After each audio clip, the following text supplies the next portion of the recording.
मैं प्रेस के लोगों का धन्यवाद देता हूं।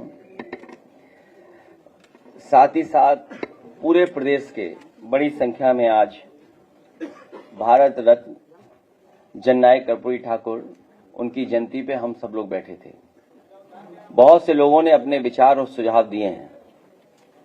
आज जब हम और पूरा देश या तमाम वो लोग जो सामाजिक न्याय की लड़ाई लड़ते रहे हैं, सामाजिक न्याय के राज की स्थापना के लिए, पीडीए की लड़ाई को और मजबूत करने के लिए हम सब ने मिलकर के संकल्प लिया है कि भारत रत्न जननायक कर्पूरी ठाकुर जी ने जो रास्ता दिखाया था और राजनीति में जो उनका योगदान रहा है और जिस तरह से वो एक साधारण परिवार, गरीब परिवार से निकल करके बिहार और देश की सबसे महत्वपूर्ण स्थान पर पहुंचे, न केवल गरीब, शोषित, वंचित, पीड़ित लोगों को उन्होंने न्याय दिलाया, हक दिलाया, बल्कि बाबा साहब भीमराव अम्बेडकर जी, डॉक्टर राम मनोहर लोहिया और उनके सिद्धांतों को जन जन तक पहुंचाने का काम किया। उन्हें अपने जीवन भर बहुत सारी बुराइयों का सामना करना पड़ा, लेकिन उनका ना साहस कम हुआ। वो बहादुरी के साथ और राजनीति सूझबूझ के साथ उन परिस्थितियों में जो सूझबूझ के साथ उन्होंने राजनीति में सबको लेकर के चल करके उन समय की परिस्थितियों का मुकाबला किया। आज हम सब लोगों को भी उनसे बहुत कुछ सीखना है। हमारा आपका लक्ष्य है कि आने वाले समय में उत्तर प्रदेश में पीडीए सरकार बना करके सामाजिक न्याय की राज की स्थापना करें। और इसके साथ बहुत महत्वपूर्ण विषय यह है कि एसआईआर लगातार और एसआईआर से जुड़ी हुई खबरें लगातार हम लोगों को सुनने को मिल रही हैं। एसआईआर का जो मूल मकसद था और जो हम लोगों ने पहले दिन जब अनाउंस हुआ है एसआईआर, जो प्रेस कॉन्फ्रेंस की गई, वो यही कहा गया था कि एसआईआर के बाद वोटर लिस्ट में कोई भी कमी नहीं छूटेगी। 4 नवंबर 2025 को एसआईआर की घोषणा के समय मतदाता सूची को शुद्ध, समावेशी बनाने की बात कही गई थी। और इधर हम लोगों को देखने को मिला कि जो टर्म्स यूज कर रहा था इलेक्शन कमीशन के मैपिंग या टेक्नोलॉजी का सहारा लेकर के वो वोटर लिस्ट को एकदम ठीक बनाएंगे और कोई भी वोटर छूटेगा नहीं। लेकिन देखने को मिल रहा है, मैं एक ओवरऑल केवल एक कॉन्स्टिट्यूंसी का बताना चाहता हूं, ओवरऑल एक कॉन्स्टिट्यूंसी का केवल। अभी अगर एक कॉन्स्टिट्यूंसी में ये चीजें देखने को मिल रही हैं तो सोचिए पूरे प्रदेश में, और जिस तरह की तैयारी है इनकी अधिकारियों के माध्यम से, क्योंकि सरकार अधिकारियों से मिलकर के, और क्योंकि इलेक्शन कमीशन भी निष्पक्ष नहीं है, जो कॉन्स्टिट्यूशनल बॉडी है उसकी जिम्मेदारी बनती है कि इस समय पर जहां भेदभाव हो रहा हो, जहां कई बार ऐसी घटनाएं मिल रही जहां पर सरकार अपनी मनमर्जी से काम करा लेती है। और फिर जब बाई इलेक्शन में हम लोगों ने देखा था कि पूरा का पूरा बाई इलेक्शन में वोट लूटा गया था और अधिकारियों को लगा करके पूरा का पूरा बूथ लूटा गया। सीसीटीवी के फुटेजेस हैं, लेकिन इलेक्शन कमीशन ने उसके बाद यह फैसला लिया कि कोई भी सीसीटीवी फुटेज किसी भी पॉलिटिकल पार्टी को नहीं दी जाएगी। वो इसीलिए क्योंकि बाई इलेक्शन में पुलिस ने अपने कपड़े बदल करके बूथों पर जाकर के वोट डाला था, जो बाई इलेक्शन उत्तर प्रदेश में हुआ था। अब वोटर लिस्ट ठीक करने का एसआईआर चल रहा है, जो रिवीजन चल रहा है। इस रिवीजन के माध्यम से भी बहुत सारे घोटाले, साजिश, षड्यंत्र और विपक्ष को कमजोर करने के लिए बहुत सी तैयारी सरकार कर रही है। सरकार मतलब बीजेपी। समय बढ़ाना इसका मतलब पूरी तैयारी नहीं थी, फिर समय बढ़ाना इसका मतलब बिल्कुल तैयार नहीं थे। आखिर कौन सी टेक्नोलॉजी इस्तेमाल करें, कौन टेक्निकल लोग हैं जो उनका साथ दे रहे हैं इलेक्शन कमीशन का। कम से कम पहली मांग हमारी होगी कि समाजवादी पार्टी को जो जानकारी इलेक्शन कमीशन से समय समय पर मिली थी कि हम बीएलए को ट्रेन करेंगे, बीएलए की जो ट्रेनिंग कराई थी वो हम और आप सब लोग जानते हैं। बीएलओ की जान चली गई, न जाने कितने बीएलओ की जान गई, और जान जाने में मदद किसी ने नहीं की। तो हमारी मांग है कि समाजवादी पार्टी के हम अपनी टेक्निकल टीम को इलेक्शन कमीशन से कहेंगे कि उन्हें भी समझाइए कि आखिरकार ये क्या हो रहा है, वोटर लिस्ट में कैसे क्या कर रहे हैं। क्योंकि जब हम देखते हैं,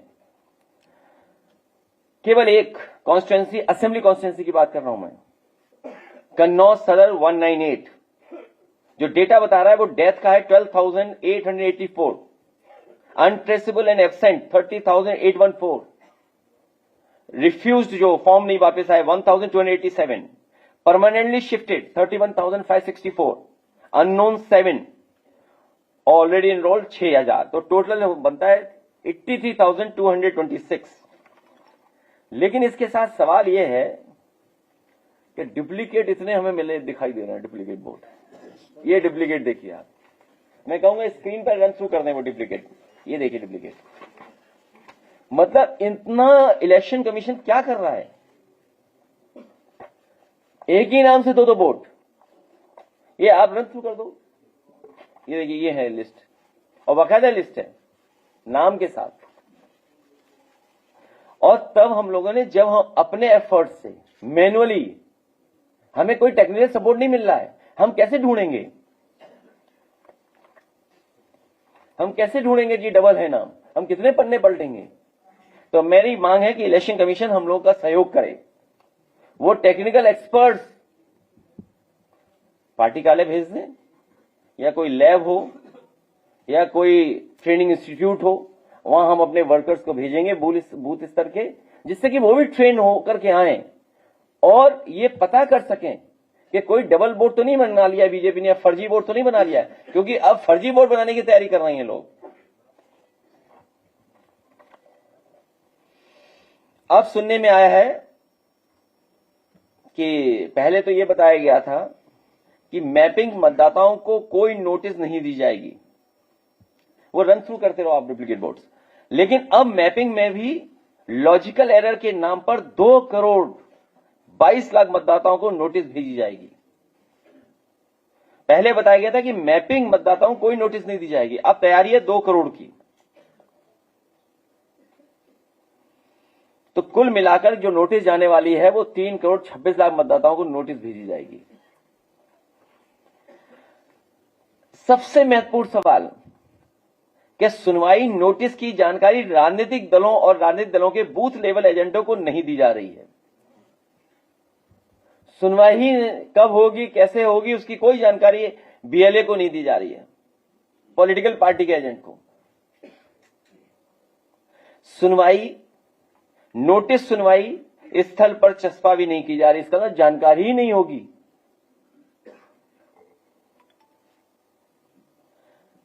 बीएलओ जो सरकारी कर्मचारी हैं, सरकार के दबाव में काम करते हैं, जाति के आधार पर पोस्ट होते हैं, सुनवाई के समय मौजूद रहेंगे, लेकिन राजनीतिक दलों के बीएलए मौजूद नहीं रहेंगे। आप पहले तो कह रहे थे कि बीएलओ बीएलए दोनों मिलकर के काम करेंगे, जिससे कोई अगर कमी है तो किसी भी पॉलिटिकल पार्टी का बीएलए उस समय मदद कर सकता है बीएलओ की, और बीएलओ भी मदद ले सकता है बीएलए की। लेकिन अब क्या कर रहे हैं आप, बीएलओ को तो बुला रहे हैं लेकिन बीएलए को नहीं बुला रहे हैं आप। सुनवाई के बाद फैसले की जानकारी मतदाता को नहीं दी जा रही है, और सुनवाई स्थल पर चस्पा भी नहीं की जा रही है। भाई आप सुनवाई और आपस में क्या तय कर रहे हैं आप? इसका मतलब कोई बहुत बड़े पैमाने पर मैनिपुलेशन करने की तैयारी चल रही है। और सबसे महत्वपूर्ण कि बीजेपी मानसिकता वाले अधिकारी को हियरिंग में लगाया गया है। जो अधिकारी लगाए गए हैं, कौन सा टेस्ट है बीजेपी के पास, ये पता नहीं है। एआई का लैब तो जानते हैं कि नहीं जानते सरकार वाले, लेकिन ये टेस्ट कहां होता है? उन अधिकारियों को लगाया जा रहा है जो बीजेपी की मानसिकता है, बीजेपी को सपोर्ट करें, जो वोटों में हेराफेरी करें। तो हमें उम्मीद है इलेक्शन कमीशन इन चीजों पर ध्यान देगा, और जो बीजेपी के दबाव में भी कुछ काम कर सकते हैं अधिकारी, और करेंगे। बाकी बातें हम लोग बाद में करेंगे और एसआईआर को लेकर।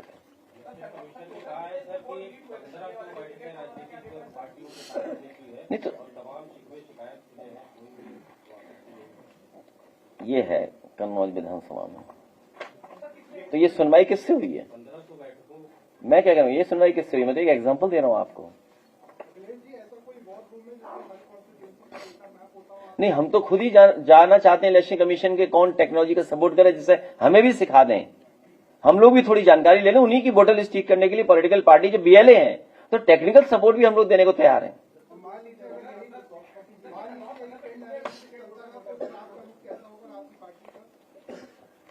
पहले तो वोटर लिस्ट ठीक करें, हम उसी पे प्रयास कर रहे हैं।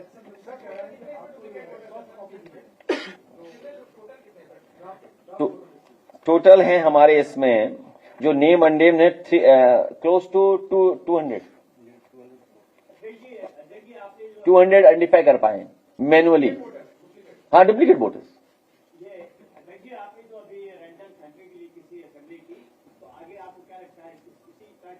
नहीं, सवाल ये है कि अभी तो एसआईआर चल रहा है, बीजेपी के लोग कह चुके हैं हम वोट बनवा लेंगे। हमारे यहाँ बीजेपी के नेता ने कहा अभी तो 3 लाख कटवाएं, अभी और कटवाएंगे वोट।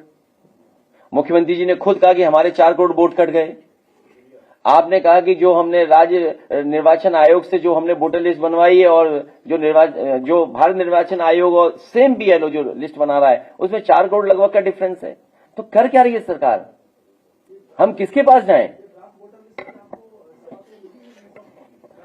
अभी हमें कोई श्रीवास्तव जी कोई कॉपी मिली हमें? सॉफ्ट कॉपी नहीं कोई हमें उपलब्ध हुई है।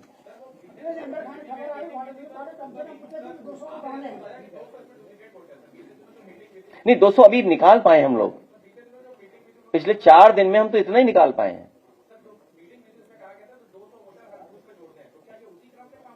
नहीं, मैं ये कहता हूं इससे बड़ा कुछ हो रहा है जो हम लोग नहीं समझ पा रहे हैं। इसीलिए हम चाहते हैं कि जो टेक्निकल सपोर्ट इलेक्शन कमीशन ले रहा है, कम से कम हमारे बीएलएस को भी तो टेक्निकल चीजों को समझाएं। भाई हम मैन्युअली कितना ढूंढेंगे ये नाम? हम कैसे आइडेंटिफाई करेंगे?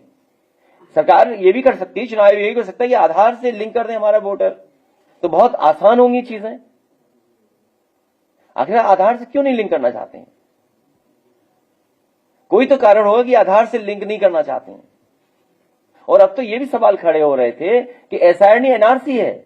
ये हम नहीं कहते, हम तो बहुत पहले से कह रहे थे, डे 1 से कह रहे थे। अगर हमारे पत्रकार साथियों को याद हो तो डे 1 से हम लोग ये बात कह रहे थे कि एसआईआर नहीं है, ये एसआईआर के बहाने एनआरसी करा रहे हैं।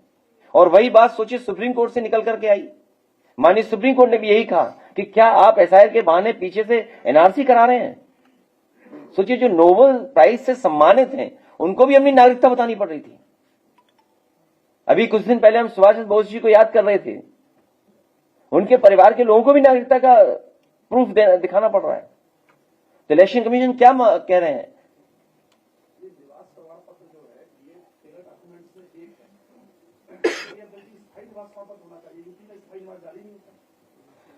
तो ये इलेक्शन कमीशन, सरकार और बीजेपी मिलकर के आखिर क्या कर रहे हैं लोग? हमारी बहुत सिंपल मांग है, आधार से लिंक कर दिया जाए वोटर लिस्ट को, और जो आधार बनाया जाए वो मेटल का कार्ड आधार हो। आधार तो नहीं है डुप्लीकेट, क्या आधार भी डुप्लीकेट है?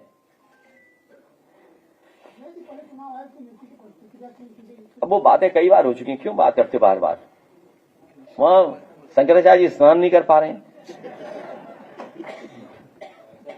तुम चुनाव आयोग के उसकी बात कर रहे हो। हम लड़ते रहना पड़ेगा लगातार। प्रयागराज में साधुओं के लिए 2 प्रकार से कानून है। पहला, जब शंकराचार्य स्नान करने के लिए जा रहे थे उनको रोक दिया गया और कहा जा रहा था कि वहां पर माहौल खराब हो जाएगा। दूसरी तरफ कल सतुआ बाबा बिल्डोजर से घाट तक करने के लिए। काल नेमी को याद करने वाले बताएं कि कलयुग के काल नेमी कौन है? काल नेमी ही काल बनकर के इनके आएगा। वायरल है, दावा किया जा रहा है कि पीडब्ल्यूडी में 1000 करोड़ के टेंडर सिर्फ कुछ खास जाति के लोगों को दिए गए हैं। मेरे पत्रकार साथी, जानकारी पूरी लाया करो।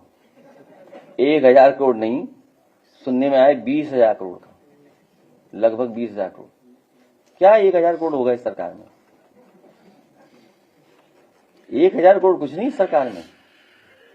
आप बताइए, ग्रीन कॉरिडोर लखनऊ का बन रहा है, सुनने में आया कई हजार करोड़ का है, और डिजाइन पूरी रॉन्ग डिजाइन है, डिजाइन ही गलत है उसकी। हम तो जब रात में निकलते हैं तो देखते हैं कि क्या डिजाइन है इनकी। इसलिए ये 1000 करोड़ का नहीं है। आप दोबारा जानकारी करना, फिर जब हम लोग प्रेस में बैठेंगे तब बात करेंगे। ये 20,000 करोड़ से ऊपर का मामला है, और प्रयागराज में अकेले 50,000 करोड़ खर्च हुआ होगा, वाराणसी में 50,000 करोड़ खर्च हो चुका। वो सरकार बीजेपी खुद बता रही है। उन विषय पे हम लोग बाद में जाएंगे। अभी तो हम लोग चाहते हैं कि इलेक्शन कमीशन से हमारी मांग है, सरकार से मांग है कि इतना कंफ्यूजन क्यों पैदा कर रहे हैं आप एसआईआर के बहाने। वोटर लिस्ट में कभी वोट घटाना हटाना, डुप्लीकेट, वही परिस्थितियां फिर बन गई। जो बात हमारे पत्रकार साथी कह रहे हैं कि आपको एड्रेस देना है, आप किराए पे रहते हैं तब भी आपका एड्रेस मिल सकता है आपको। तो बहुत सारे इश्यूज हैं, इसलिए बहुत सिंपल तरीका है वोटर लिस्ट को ठीक करने के लिए आधार से जोड़ दिया जाए। जब इलेक्शन कमीशन और सरकार पकड़ी जा रही है बार बार, और सरकार के लोग बार बार क्या क्या स्टेटमेंट दे रहे हैं, सरकार के लोग कह रहे हैं और बीजेपी के लोग कह रहे हैं हम वोट कटवा देंगे आपके, 4 करोड़ हमारे वोट कट गए, हम 20,000 बढ़वा देंगे, हर बूथ पे इतने वोट बढ़ा लेंगे। तो इलेक्शन कमीशन क्या बचा? अगर बीजेपी ये कहे कि हर बूथ पे हम 200 वोट बढ़ा लेंगे, तो बीजेपी क्या बचा इलेक्शन कमीशन? सोचिए आप, उस संस्था को कौन भरोसा करेगा? इसे कॉन्स्टिट्यूशनल बॉडी।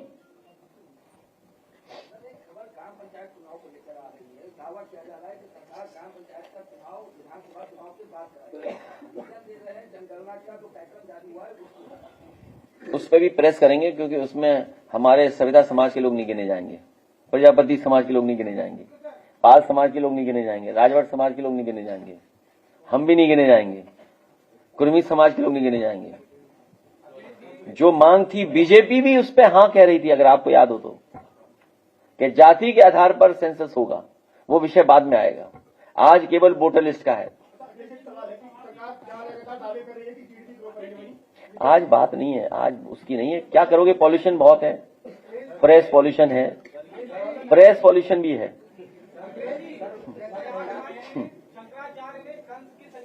किसने? शंकराचार्य ने कंस की संज्ञा दी है योगी जी को, और योगी जी की सरकार में मंत्री है, उनका ये कहना है कि कंस से ज्यादा जो है तो उनके मंत्री हैं। तो क्या कुछ कहेंगे आप? देखिए, जांच तो इस बात की होनी चाहिए, और उसी लैब से, जिस लैब से सरकार ने अभी जांच कराई थी मंदिर टूटने की, नमस्ते करने वाला वीडियो और डिप्टी सीएम के पीछे कुर्सी पे बैठने वाला वीडियो, और इशारा कर दिया कि प्लास्टिक की कुर्सी पे बैठा दिया इसलिए जल्दी टूट जाए।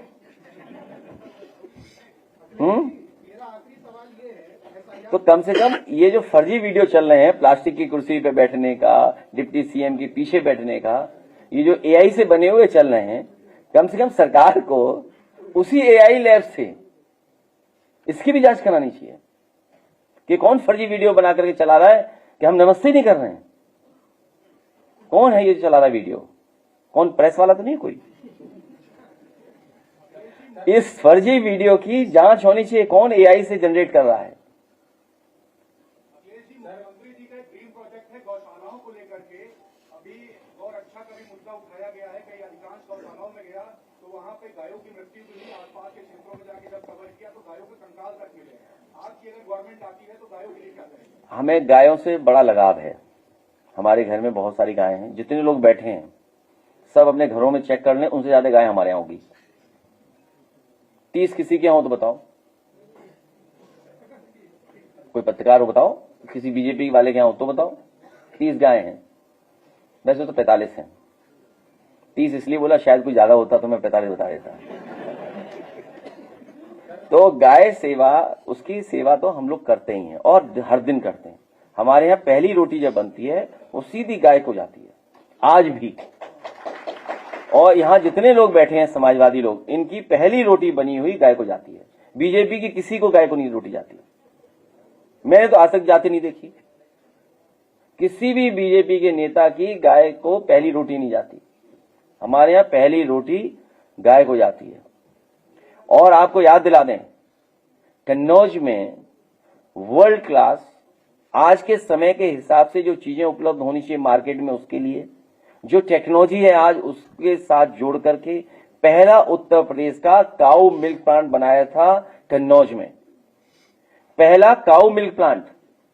और उस काऊ प्लांट के माध्यम से जितने भी प्रोडक्ट बनने थे वो काऊ मिल्क के थे, दही, मट्ठा, खोया या अन्य चीजें। और साथ ही साथ क्योंकि सबसे हाइजीनिक जो हाइजीनिक चीज होती है उसको टेट्रा पैकिंग के साथ दूध, दही, आपका मट्ठा पैक होकर जाता। लेकिन ये गाय और गौ विरोधी जो है ये सरकार, गाय की विरोधी सरकार, इसने उस प्लांट को बंद करा दिया।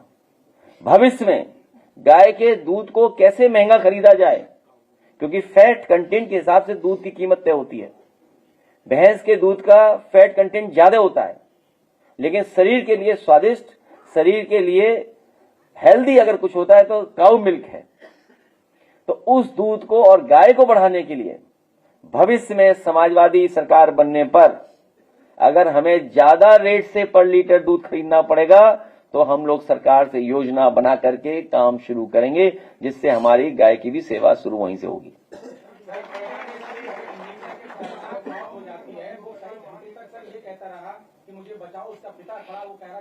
जब पुलिस को, देखिए सिस्टम नहीं, जो पहले पहुंचे उनकी जिम्मेदारी थी, कोई भी होता, चाहे फायर ब्रिगेड, पुलिस, जो भी पहुंचा।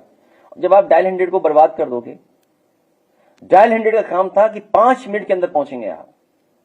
ये जान इसलिए गई है क्योंकि मुख्यमंत्री जी ने डायल 100 को बर्बाद कर दिया। डायल 100 को करप्शन पे चढ़ा दिया इन्होंने। कोई भी व्यक्ति, अगर याद हो आपको, लखनऊ की जब पहली खबर आई थी, एक किसी घर में कोई चोर या बदमाश घुस गए थे, 3 मिनट में पुलिस पहुंच गई थी या 4 मिनट में पुलिस पहुंची थी। ये डायल 100 इसलिए बनाया था कि रिस्पांस सिस्टम सबसे फास्ट हो, और जो डायल 100 में पुलिस कर्मचारी थे वो बहानाबाजी ना कर सके किसी काम को लेकर के, इसलिए एक एसओपी और किताब बनाकर उनकी जेब में रख दी थी कि किसी काम को लेकर के बहाना ना करेंगे, ये काम मेरा नहीं है, ये डूबते हुए को बचाना मेरा काम नहीं है, या कोई हमारे मेडिकल सपोर्ट देना है तो ये काम हमारा नहीं है। तो एक एसओपी बना करके रखी थी उनकी जेब में। इस सरकार ने सबसे ज्यादा बर्बाद किया। अगर उस इंजीनियर की जान गई है तो मुख्यमंत्री और सरकार की वजह से, जिन्होंने डायल 100 को बर्बाद कर दिया। और अब क्या करे, सीओ हटा दो नोएडा को। अरे सीओ नोएडा इसलिए हटाया, वो कुछ काम नहीं कर रहा होगा इनका मन का। हटाना था, पुलिस हटानी थी, जिसकी जिम्मेदारी सबसे पहले थी। पुलिस कैसे हटा लोगे आप? पुलिस कैसे हटा लोगे आप? किसी बड़े अधिकारी को हटा सकते हैं? अरे मैं क्या कह रहा हूं तुम्हें, पुलिस के सबसे बड़े अधिकारी को हटा सकते हो क्या नोएडा से? आप डीएम को हटा पाओगे आप? अगर डीएम को हटा दोगे तो वोटर लिस्ट ठीक नहीं होगी, गड़बड़ हो जाएगी। फिर तो जो भी कुछ हो, ये आप नहीं समझते बात को क्या? सबसे पहले बड़े अधिकारी को हटाना चाहिए था पुलिस, जिसकी वजह से जान गई है। क्योंकि डायल 100 और एम्बुलेंस और तमाम ऐसे रिस्पांस सिस्टम होना चाहिए अर्बन एरिया में। किसने बर्बाद किया डायल 100 बताओ आप? इंजीनियर बेचारा खड़ा रहा, चिल्लाता रहा, पिता को फोन किया। सोचो क्या गुजरा हुआ उसके पिता पर कि फोन आया, मेरा बेटा जिंदा है, और बेटा चला गया, बचा नहीं पाए। सोचो, सामने जान चली गई उसकी। और फिर क्या कहते हैं कि वो शराब पिए था, ये कर रहा था, वो कर रहा था। ये बीजेपी का बहुत खराब चरित्र है। मैंने आपसे कहा कि गोमती जितनी गंदी है उतनी बीजेपी गंदी है।